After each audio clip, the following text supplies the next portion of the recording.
KTO Radio présente À haute voix, la lecture intégrale des œuvres spirituelles majeures. Aujourd'hui, traité de la vraie dévotion à la Sainte Vierge de Louis-Marie Grignon de Montfort.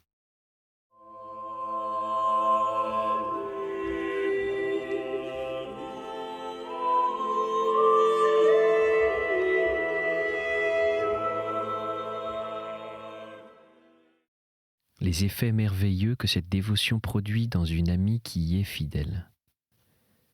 Mon cher frère, soyez persuadé que si vous vous rendez fidèle aux pratiques intérieures et extérieures de cette dévotion, je vous marquerai ci-après. Connaissance et mépris de soi-même. Premièrement, par la lumière que le Saint-Esprit vous donnera par Marie, sa chère épouse, vous connaîtrez votre mauvais fond, votre corruption, et votre incapacité à tout bien, si Dieu n'en est le principe, comme auteur de la nature ou de la grâce. Et ensuite de cette connaissance, vous vous mépriserez, vous ne penserez à vous qu'avec horreur. Vous vous regarderez comme un limaçon qui gâte tout de sa bave, ou comme un crapaud qui empoisonne tout de son venin, ou comme un serpent malicieux qui ne cherche qu'à tromper. Enfin, l'humble Marie vous fera part de sa profonde humilité, qui fera que vous vous mépriserez. Vous ne mépriserez personne et vous aimerez le mépris. Participation à la foi de Marie. Deuxièmement, la Sainte Vierge vous donnera part à sa foi, qui a été plus grande sur la terre que la foi de tous les patriarches, les prophètes, les apôtres et tous les saints. Présentement, qu'elle est régnante dans les cieux, elle n'a plus cette foi, parce qu'elle voit clairement toutes choses en Dieu, par la lumière de la gloire. Mais cependant, avec l'agrément du Très-Haut, elle ne l'a pas perdue en entrant dans la gloire. Elle l'a gardée pour la garder dans l'Église militante et ses plus fidèles serviteurs et servantes. Plus donc vous gagnerez la bienveillance de cette auguste princesse et vierge fidèle, plus vous aurez de pure foi dans toute votre conduite. Une foi pure, qui fera que vous ne vous soucierez guère du sensible et de l'extraordinaire. Une foi vive et animé par la charité, qui fera que vous ne ferez vos actions que par le motif du pur amour. Une foi ferme et inébranlable, comme un rocher, qui fera que vous demeurerez ferme et constant au milieu des orages et des tourmentes. Une foi agissante et perçante, qui, comme un mystérieux passe-partout, vous donnera l'entrée dans tous les mystères de Jésus-Christ, dans les fins dernières de l'homme et dans le cœur de Dieu même.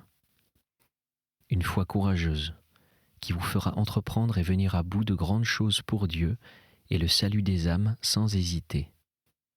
Enfin, une foi qui sera votre flambeau enflammé, votre vie divine, votre trésor caché de la divine sagesse, et votre arme toute puissante dont vous vous servirez pour éclairer ceux qui sont dans les ténèbres et l'ombre de la mort, pour embraser ceux qui sont tièdes et qui ont besoin de l'or embrasé de la charité, pour donner la vie à ceux qui sont morts par le péché, pour toucher et renverser, par vos paroles douces et puissantes, les cœurs de marbre et les cèdres du Liban, et enfin pour résister au diable et à tous les ennemis du salut. Grâce du pur amour. Troisièmement, cette mère de la belle dilection ôtera de votre cœur tout scrupule et toute crainte servile déréglée. Elle l'ouvrira et l'élargira pour courir dans les commandements de son Fils avec la sainte liberté des enfants de Dieu et pour y introduire le pur amour dont elle a le trésor, en sorte que vous ne vous conduirez plus tant que vous avez fait par crainte à l'égard de Dieu charité, mais par le pur amour. Vous le regarderez comme votre bon Père, auquel vous tâcherez de plaire incessamment, avec qui vous converserez confidemment, comme un enfant avec son bon Père. Si vous venez par malheur à l'offenser, vous vous en humilierez aussitôt devant lui. Vous lui en demanderez pardon humblement, vous lui tendrez la main simplement, et vous vous en relèverez amoureusement sans trouble ni inquiétude, et continuerez à marcher avec lui sans découragement. Grande confiance en Dieu et en Marie. Quatrièmement, la Sainte Vierge vous remplira d'une grande confiance en Dieu et en elle-même, parce que vous n'approcherez plus de Jésus-Christ par vous-même, mais toujours par cette bonne mère. parce que lui, ayant donné tous vos mérites, grâce et satisfaction, pour en disposer à sa volonté, elle vous communiquera ses vertus, et elle vous revêtira de ses mérites, en sorte que vous pourrez dire à Dieu avec confiance, « Voici Marie votre servante, qu'il me soit fait selon votre parole. » Parce que, vous étant donné à elle tout entier, corps et âme, elle qui est libérale avec les libéraux et plus libérale que les libéraux même, se donnera à vous par retour d'une manière merveilleuse, mais véritable, en sorte que vous pourrez lui dire hardiment « Je suis à vous, Sainte Vierge, sauvez-moi ». Ou comme j'ai déjà dit avec le disciple bien-aimé, « Je vous ai prise, Sainte Mère, pour tous mes biens ».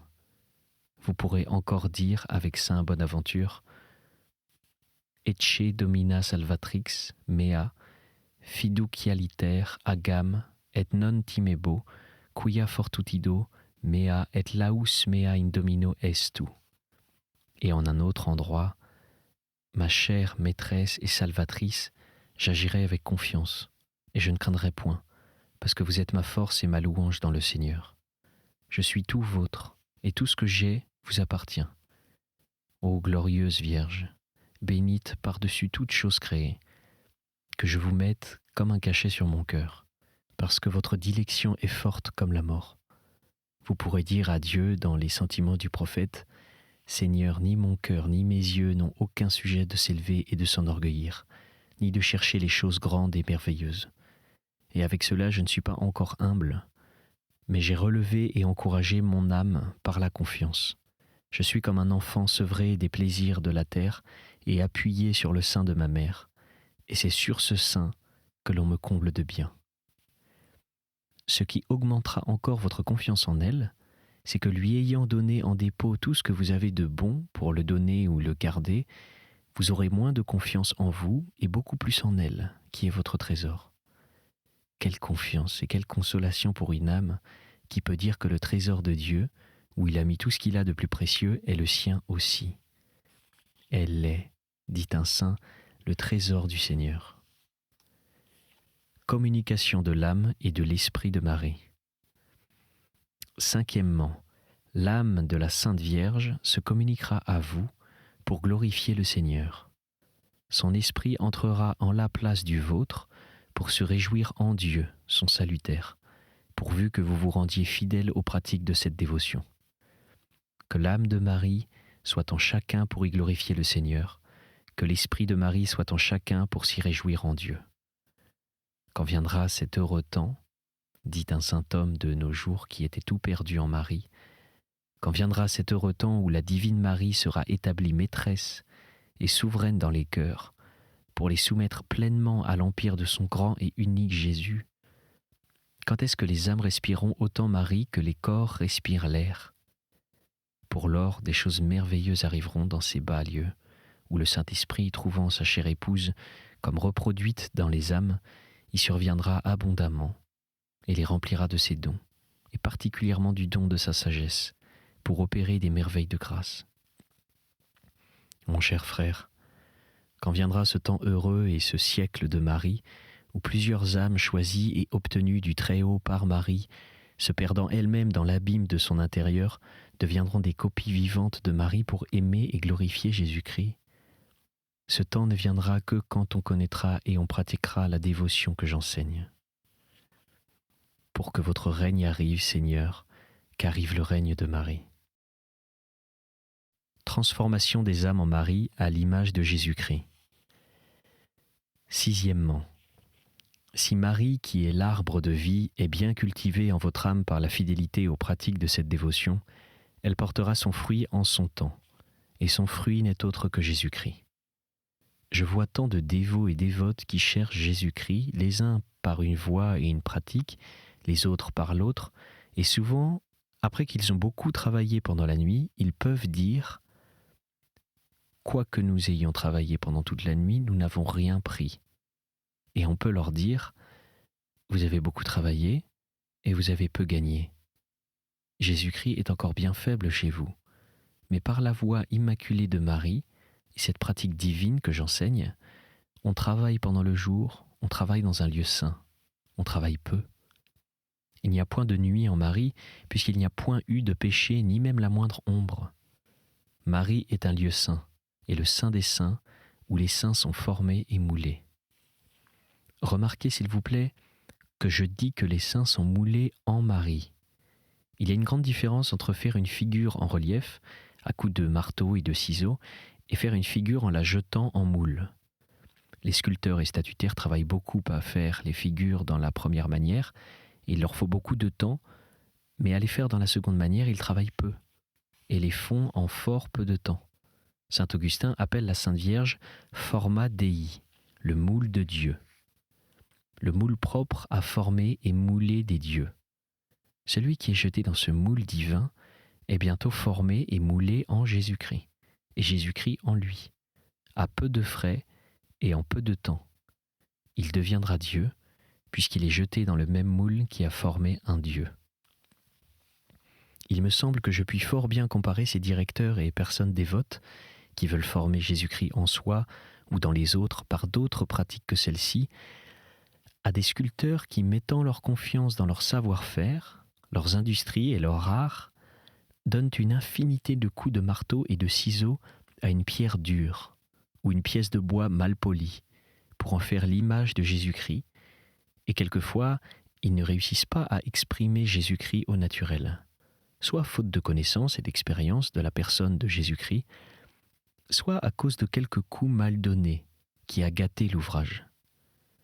Mais pour ceux qui embrassent ce secret de la grâce que je leur présente, je les compare avec raison à des fondeurs et mouleurs qui, ayant trouvé le beau moule de Marie, où Jésus-Christ a été naturellement et divinement formé, sans se fier à leur propre industrie, mais uniquement à la bonté du moule, se jettent et se perdent en Marie pour devenir le portrait au naturel de Jésus-Christ.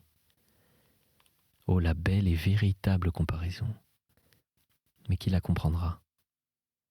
Je désire que ce soit vous, mon cher frère. Mais souvenez-vous qu'on ne jette en moule que ce qui est fondu et liquide. C'est-à-dire qu'il faut détruire et fondre en vous le vieil Adam pour devenir le nouveau en Marie. La plus grande gloire de Jésus-Christ. Septièmement, par cette pratique bien fidèlement observée, vous donnerez à Jésus-Christ plus de gloire en un mois de temps que par aucune autre, quoique plus difficile en plusieurs années. Voici les raisons de ce que j'avance. Premièrement, parce que faisant vos actions par la Sainte Vierge, comme cette pratique enseigne, vous quittez vos propres intentions et opérations, quoique bonnes et connues, pour vous perdre, pour ainsi dire, dans celle de la très Sainte Vierge, quoiqu'elle vous soit inconnue. Et par là, vous entrez en participation de la sublimité de ses intentions, qui ont été si pures, qu'elle a plu donner de gloire à Dieu par la moindre de ses actions, par exemple en filant sa quenouille, en faisant un point d'aiguille, qu'un saint Laurent sur son gril par son cruel martyre, et même que tous les saints par leurs actions les plus héroïques. Ce qui fait que pendant son séjour ici-bas, elle a acquis un comble si ineffable de grâce et de mérite, qu'on compterait plutôt les étoiles du firmament, les gouttes d'eau de la mer et les sables du rivage, que ses mérites et ses grâces, et qu'elle a donné plus de gloire à Dieu que tous les anges et les saints ne lui en ont donné ni ne lui en donneront. Ô prodige de Marie, vous n'êtes capable que de faire des prodiges de grâce dans les âmes qui veulent bien se perdre en vous. Deuxièmement, parce qu'une âme, par cette pratique, ne comptant pour rien tout ce qu'elle pense ou fait d'elle-même, et ne mettant son appui et sa complaisance que dans les dispositions de Marie pour approcher de Jésus-Christ, et même pour lui parler, elle pratique beaucoup plus l'humilité que les âmes qui agissent par elles-mêmes et qui ont un appui et une complaisance imperceptibles dans leurs dispositions.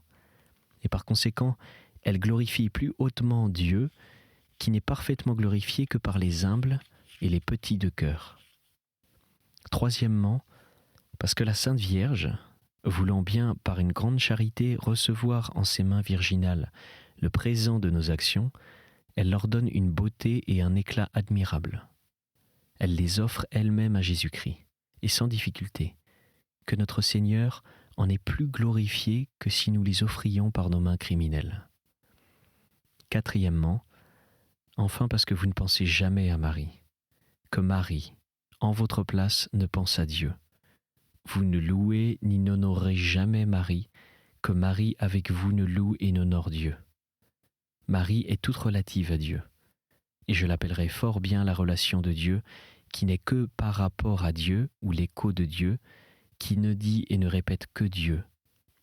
Si vous dites Marie, elle dit Dieu. Sainte Élisabeth loua Marie et l'appela bienheureuse de ce qu'elle avait cru. Marie, l'écho fidèle de Dieu, entonna Magnificat anima mea Dominum.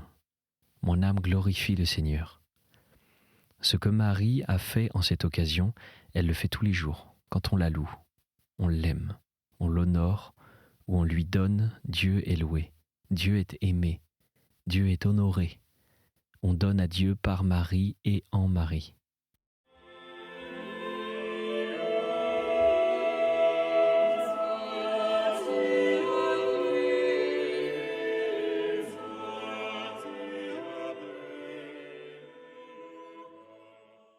Pratique particulière de cette dévotion. Pratique extérieure.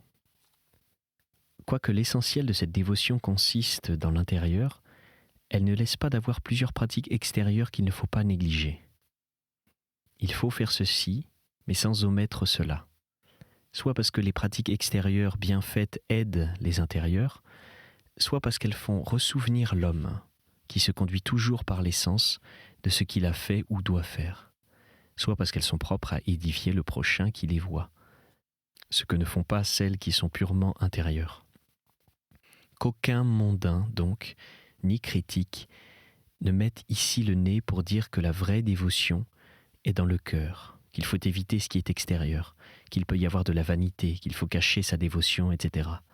Je leur réponds avec mon maître que les hommes voient nos bonnes œuvres, afin qu'ils glorifient notre Père qui est dans les cieux.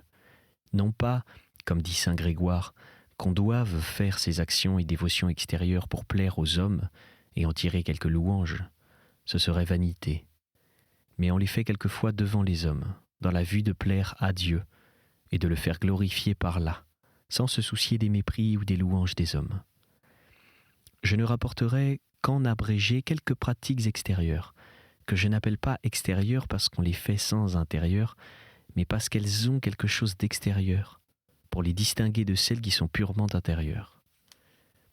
Consécration après exercice préparatoire. Première pratique. Ceux et celles qui voudront entrer en cette dévotion particulière, qui n'est point érigée en confrérie, quoiqu'il le fût à souhaiter, après avoir, comme j'ai dit dans la première partie de cette préparation au règne de Jésus-Christ, employé 12 jours au moins à se vider de l'esprit du monde, contraire à celui de Jésus-Christ, emploieront 3 semaines à se remplir de Jésus-Christ par la très sainte Vierge. Voici l'ordre qu'ils pourront garder. Pendant la première semaine, ils emploieront toutes leurs oraisons et actions de piété à demander la connaissance d'eux-mêmes et la contrition de leurs péchés. Et ils feront tout en esprit d'humilité.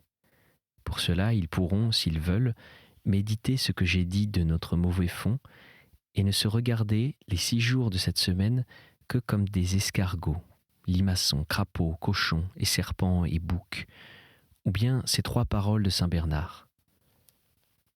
Cogita quid fueris semen putridum, quid sivas stercorum, quid futurus sis esca vermium.